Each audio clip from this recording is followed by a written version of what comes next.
What's up, Brian Tong here, and welcome to the Apple Byte for everything good and bad inside the world of Apple. Now, we aren't seeing any record sales numbers for the iPhone 7. People are still in line, and the response has been positive overall. But as time goes on, the iPhone 7 is still having more issues of its own. Now, first up, users are reporting that some iPhone 7s and even some 6Ss are having their activation locked with the wrong Apple ID email linked to the phone. That means they can't sign in, they can't unlock it, and they can't set up the phone, and then they have to wait for an expedited replacement phone. That sounds fun. Now, there's also the story of the exploding iPhone 7. See, Samsung and Apple do really like to copy each other.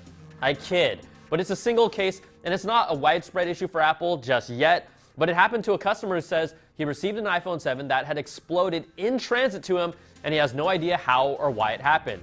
But then we also have an exploding iPhone 6S that was just in a user's back pocket when it exploded, resulting in second-degree burns.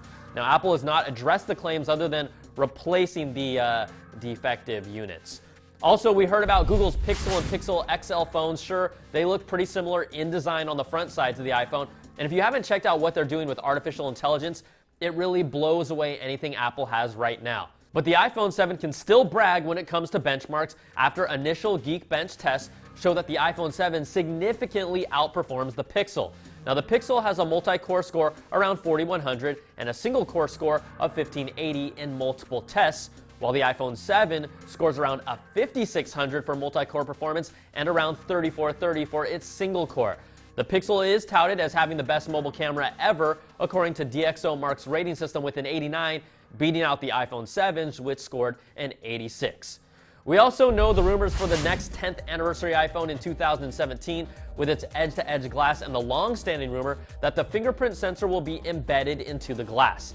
That idea just became more of a reality after Patently Apple found a new patent granted to Apple that describes technology that allows a fingerprint to be recognized almost anywhere on the screen and not just at a fixed location on the screen. Now, we know not every patent happens, but come on, you know this one is happening. And a new report from Mako Takara supports earlier rumors that we'll see 3 different sized iPads for its next refresh in 2017. They claim we'll see an updated 12.9-inch iPad Pro with a true tone display, a new 10.1-inch sized iPad Pro, and instead of the current 9.7-inch, they are reporting we'll see an updated 7.9-inch iPad mini with an Apple Smart Connector, 4 speakers, and true tone display as well. The other interesting thing to note here, Mako Takara says all 3 new iPads will still keep the 3.5mm headphone jack, but you know it's Apple, so we will wait and see. Now, alleged A10X benchmarks have been surfaced from Techtastic and appear to blow the current A10 processor out of the water with a single-core score of 4236 and a multi-core score of 6588. This processor, if it is the A10X, is destined to be packed inside of the next iPad Pros. Plus, recent iPad patents also show that Apple could be using magnets in a whole different way to give future iPads more capabilities. Patently Apple shows off what they are thinking with a new magnetic array system that would finally allow the Apple Pencil to securely attach to an iPad Pro with magnets, something the Surface Pro has done for a long time.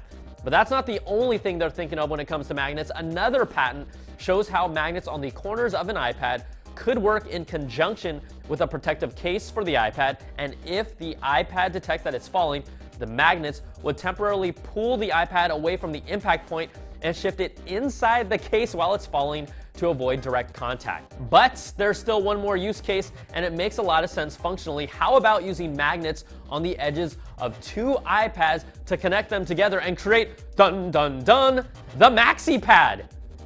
Hey Apple, call me, if you end up using that name.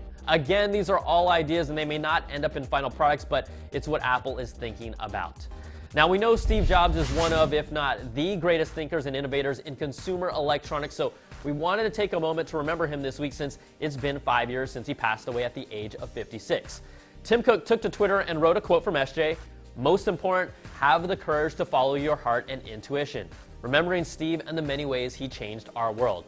And Apple's a much different company now, and even if you don't see them as being the same innovator they once were, they are still the world's most valuable brand despite their first ever drop in iPhone sales. They have now held the top spot in Interbrand's annual rankings for the 4th year in a row, with Google at number 2 and Coca-Cola at number 3. But we'd also like to take a moment to remember the 3rd generation Apple TV after Apple has decided to discontinue it and remove it completely from the Apple online store.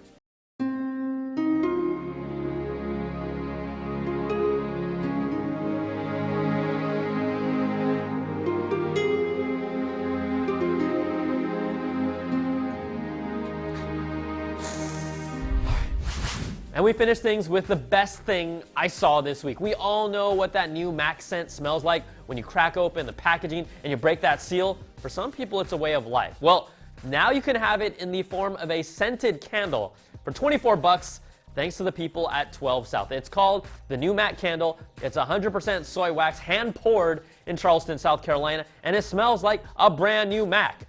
It's so popular that it's sold out, so I'm just gonna wait for the restock, to set the mood for that special moment. All right, that's going to do it for this week's show. You can email us at theapplebyte@cnet.com or tweet me at Brian Tong. Thanks so much for watching. We'll catch you all next time for another Bite of the Apple.